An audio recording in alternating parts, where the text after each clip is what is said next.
मुंबईत वास्तव्यास असणाऱ्या डॉक्टर विवाहितेने विठ्ठलवाडी येथे डावा हात आणि गळ्याच्या नसा कापून घेत जीवन संपवल्याची घटना उघडकीस आली आहे। नसा कापल्याने अतिरक्तस्राव झाल्याने मुलुंड येथील डॉक्टर शुभांगी समीर वानखेडे यांचा जागीच मृत्यू झाला। मंगळवारी मध्यरात्रीच्या सुमारास हा प्रकार घडलाय।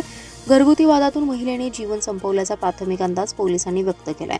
मुंबई येथील डॉक्टर शुभांगी वानखेडे या कारमधून निघाल्या होत्या। पुणे बेंगलोर हायवेवर पुणेच्या दिशेने जाणाऱ्या रोडवर विठ्ठलवाडी पांढरा वडाजवळ रस्त्याच्या कडेला गाडी थांबवली। त्यांनी स्वतःच्या डावा हात आणि गळ्याच्या नसा कापून घेतल्या। रक्तस्राव झाल्याने त्या बेशुद्ध अवस्थेत चारचाकी गाडीच्या पाठीमागे पडल्या होत्या।